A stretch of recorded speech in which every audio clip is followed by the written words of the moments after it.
நமச்சிவாய வாழ்க. எல்லா உயிர்களும் இன்புற்று வாழ்க. இன்று தீபாவளி திருநாள் அல்லது தீபாவளி திருநாள். புராண ரீதியாக நரகாசுரனை கிருஷ்ண பரமாத்மா அழித்ததாக வரலாறு. ஆகவே நம் சைவம் சார்ந்த நண்பர்கள் இது வைஷ்ணவ திருவிழா போலும். ஏனெனில் எல்லோரும் அப்படி இல்லை. சில சைவம் தாங்கிகள் சிலர் இருக்கிறார்கள். சைவத்தின் பேராலே தீட்சை வழங்கி பொருளீட்டுதல், தமிழ் முறை கும்பாபிஷேகம், அந்த இதுன்னு சொல்லி பெரும் பொருள் ஈட்டி அறக்கட்டளைகளை வைத்து கொண்டு மக்களை ஏமாற்றி பிழைக்கும் ஒரு கூட்டம் இருக்கிறது. அவர்கள் அருளாளர்களை கூட ஏதோ ஒரு காரணத்தை வைத்து இவர் சைவர் இல்லை என்று கூறும் அளவுக்கு பக்குவப்பட்டவர்கள். அந்த பக்குவமிலிகளுடைய வார்த்தைகள் ஏற்று நிறைய பேர் இந்த தீபாவளி திருநாளை கொண்டாடுவதில்லை. உற்று நோக்கினால் நரன் என்றால் மனிதன், அப்படித்தானே? நாம் நரர்கள் தானே. நரர்களுக்குரிய குணம் என்ன? அசுர குணம்.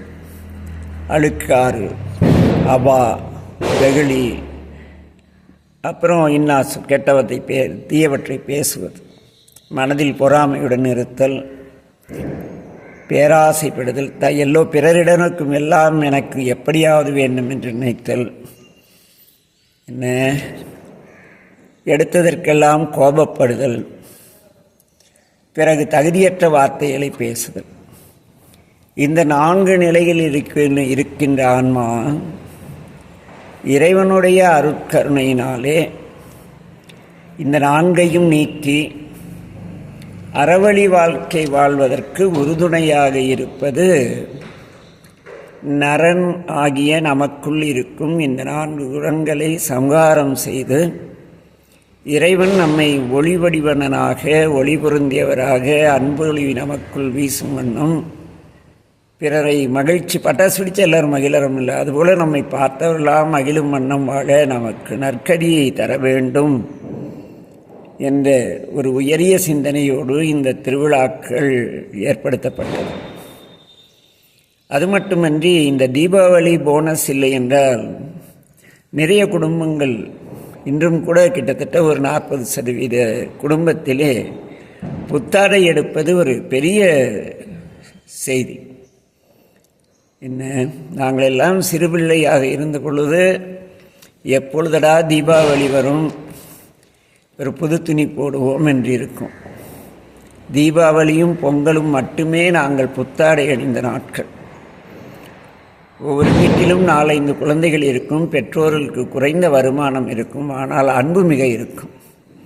குழந்தைகளை பேணுவதை ஒரு பெரிய தவமாக கருதினார்கள். இன்றைய இவர்களும் யுவதிகளும் திருமணமானவுடனே ஒரு கேவலமான ஒப்பந்தம் போட்டுக்கொள்கிறார்கள். அதாவது ஒரு 5 ஆண்டுக்கு வாழ்க்கையை அனுபவிப்போம், பிறகு போய் கருத்தரிப்பு மையத்திலே கருவூட்டிக் கொள்ளும் என்ற அவல நிலைக்கு போய்விட்டால் இது கூட ஒரு அசுரகுணம்தான். அசுரல பெண்கள் கணவனோடு வாழ நினைப்பார்கள், குழந்தை பெற்றுக்கொள்ள நினைக்க மாட்டார்கள். இப்படி ஒரு சீர்கட்ட நிலையிலே சென்று கொண்டிருக்கும் நமது இளைய சமுதாயம் நெறிப்படவும் தவமிக்க வாழ்க்கை உணர்ந்து, ஏனெனில் ஒரு 5 ஆண்டுகள் இவர்கள் தள்ளி போடுவது அவருடைய அந்த அசுரகுல பெண்களுடைய குடலெல்லாம் புண்ணாகி குழந்தை பேருக்கு தகுதியற்று இப்படி பெரிய, ஏனெனில் இதெல்லாம் இன்றைக்கி இருக்கக்கூடிய மிக அசுரகுணம். இந்த இளைஞர்கள் யுவதிகளுடைய அந்த தள்ளி போடுதல், டேட்டிங்ஸ், இதுபோல் நிறைய தீய அசுரகுணங்கள் இன்றைய பெண்களிடத்தும் ஆண்களிடத்தும். திருமணம் செய்து கொண்டு தான் வாழ வேண்டுமா? தெருநாயை போல ஒரு பெண்ணை பல கதாநாயகர்கள் காதலித்து, ஒரு கதாநாயகி பல கதாநாயகர்களை திருமணம் செய்து கொண்டு வாழும் ஒரு அவலமான திருமண வாழ்க்கையின் உன்னதத்தை உணராத கூத்தாடிகள் இந்த திரைப்படங்களிலே கூத்தாடி திரியும் அந்த கூத்தாடிகளை வாழ்வியல் மாடலாக கொண்டு அழிந்து வருகிறது நமது சமுதாயம். ஆக இந்த அவல நிலையாகிய அசுரகுணங்கள் நீங்கி எல்லோரும் நம்மை உணர்ந்து திருவிழாக்களை கொண்டாட வேண்டும்.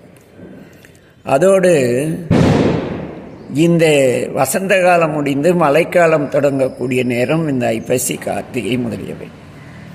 இந்த சமயத்திலே அறிவியல் ரீதியாக பல்வேறு விஷக்கிருமிகள் பூமியிலே தோன்றும். இந்த கிளைமேட் சேஞ்சினால் நமக்கு சில உடல் உபாதைகள் வருகிறது அல்லவா, அதற்கு காரணமான கிருமிகள் தோன்றும். அவற்றை பெருவாரியாக அழிப்பதற்காக வேண்டிய இந்த வான வேடிக்கை பட்டாசு, ஓசையுடன் வெடிக்கும் பட்டாசுகள், ஒளியுடன் வெடிக்கும் பட்டாசுகள், ஆகாயத்திலே வெடிக்கும் பட்டாசுகள் என்று பல்விதமான பட்டாசுகள் உருவாகின. சில நச்சுக்கிருமிகள் வெடியோசை கேட்டால் இறந்துவிடும். சில நச்சுக்கிருமிகள் புகையினால் அழிந்துவிடும். கொசுக்கு புகை போடுறாங்கல்ல, அப்படி.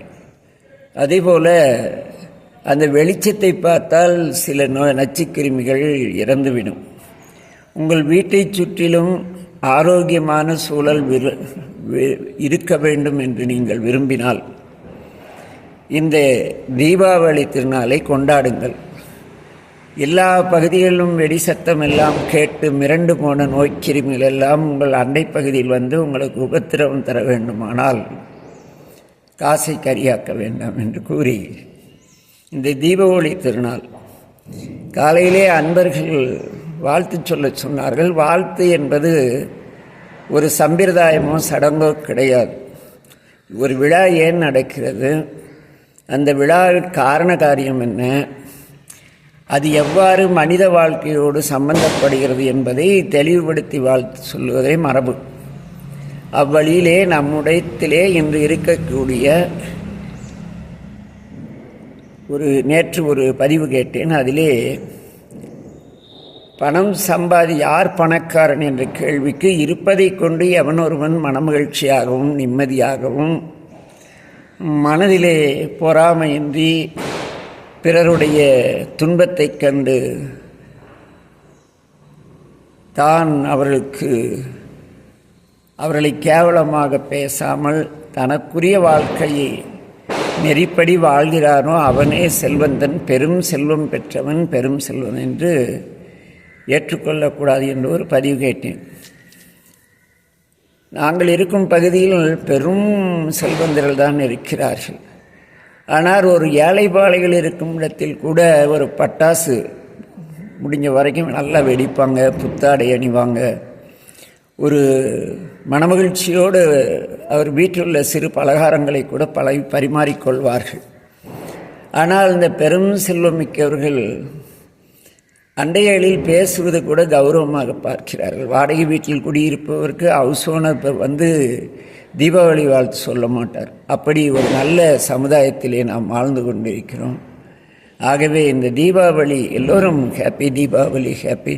அரசியல் சார்ந்து ஒருவர் இதுவரை அவங்க தாத்தா காலத்துலேருந்து வாழ்த்து சொல்லாதவங்க கூட ஓட்டுக்காக தீபாவளி நல்வாழ்த்து சொல்லும் பொழுது, அன்பினால் பூமியிலே பிறந்து வளரும் நாம் அனைவரும் மனமொழி மெய்களால் தீபாவளி நல்வாழ்த்துக்களை பகிர்ந்து கொண்டு பாதுகாப்புடன் பட்டாசுகள் வெடித்து மனதில் உள்ள அழுக்கு ரவா வெகுளி இன்னாச்சொல் நான்கையும் மீட்க நமக்குள் இருக்கும் நரகாசுரனை வதம் செய்து அன்பின் வழி நாம் வாழ அருளுமன்னும் இறைவனை பிரார்த்தித்து வாழும்படி எல்லாமல்ல என் தந்தை மேட்டூர் மீனாய சொக்கநாத பெருமானின் பேரருட்கருணையினாலே வாழ்த்துகின்றோம்.